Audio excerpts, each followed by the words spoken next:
আসসালামু আলাইকুম। আশা করি সবাই ভালো আছো। নতুন একটা সকালে তোমাদের সবাইকে স্বাগত। আর আল্লাহর রহমতে আমরাও খুব ভালো আছি। তো আজকে আমি একটু বেশি খুশি, কারণ দেখো আজকের ওয়েদার প্লাস আকাশটা এত সুন্দর লাগতেছে, মেঘগুলো ভেসে যাইতেছে। আমার তো অনেক ভালো লাগতেছে। তোমাদের কাছে কেমন লাগতেছে অবশ্যই কমেন্ট করে জানাও। আমি এই দৃশ্য এই ফুটেজটুকু তোমাদের সাথে শেয়ার না করে পারলাম না, কারণ আজকে সকালবেলা যেহেতু এইটা দেখলাম, আমার মনে চাইতেছিল যে এটা তোমাদের সাথে আমি শেয়ার করি। তো দেখো আমি ব্রাশ করতেছি, হাতে ব্রাশ নিয়ে গেছি, আর হচ্ছে গিয়ে দেখো গোলাপের গাছটার চারপাশের ডালগুলো ছড়াই গেছিলো আর পোকে ধরতেছিল, সেজন্য মা কেটে দিছে। আর এই একটা গোলাপ আর একটা কলি ছিল।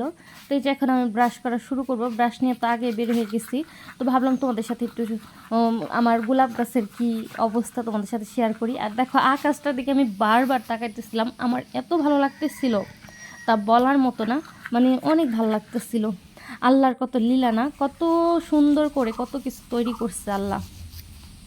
তো দেখো আমার ওই ধন্যপাতা গাছের ওই যেই ডালগুলো বের হয়েছে, ফুলগুলা বলো, ওইখান থেকে কিছু কিছু শিকড় বের হয়েছিল, আমি ওগুলা নিয়ে ওই সাইডে লাগাই দিছি পেঁপে গাছের পিছনে। দেখো বাতাসে দোল খাচ্ছে পেঁপে গাছের পাতাগুলা। তো এটাই তোমাদের সাথে দেখানোর ছিল। আর আমি এখন মুখটা ধুয়ে নিব। আমার ব্রাশ করা হয়ে গেছে।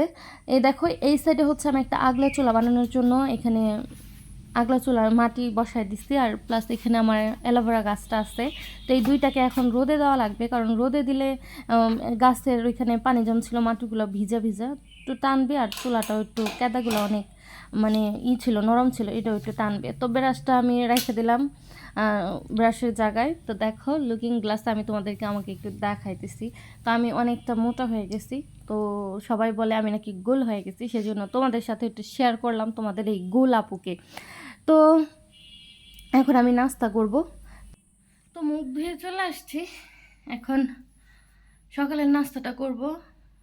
একটু চা খাবো, বিস্কিট খাবো। তো এটাই হচ্ছে আমার সকালের নাস্তা। আমি অনেক মোটা হয়ে যাইতেছি, সেজন্য হচ্ছে গিয়ে ডায়েট করতেছি। সকালের খাবার রাত্রের খাবার অ্যাভয়েড করতেছি, ভাতটা কম খাইতেছি, কারণ ভাতেই শুনি যে ভাত খাইলে মানুষ মানে না খাইলে মরে না, খাইলেই মরে এমন একটা। আর আমার মনে হচ্ছে আমি পানি খাইলেও ভুলতেছি শুধু, সেজন্য হচ্ছে গিয়ে আমি খাওয়াটা মানে কমাইছি একটু। ছেলে দাদু তো চলে গেছে স্কুলে, সে ওদেরকে উঠে রান্নাবান্না করে খাইয়ে রেডি করে পাঠাইলাম। তো এখন হচ্ছে গিয়ে আমার আরেকটু রান্না বাকি আছে। তো নাস্তাটা করে সেই রান্নাটা কমপ্লিট করে এক বালতি কাপড় আছে, তোমাদের দেখাই। এক বালতি কাপড় রেখে দিচ্ছি, এগুলো ধুইতে হবে।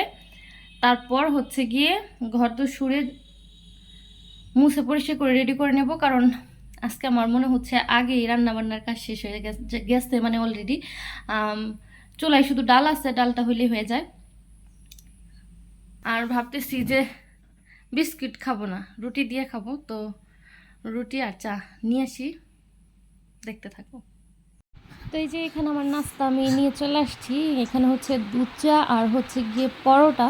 তো এগুলাই হচ্ছে আমার সকালের নাস্তা। তো এটাই আমি এখন খাবো। তো কার কার এরকম আমার মতো দুধ চা আর হচ্ছে গিয়ে পরোটা ভালো লাগে অবশ্যই কমেন্ট করে জানাবো। আমার তো খুব ভালো লাগে।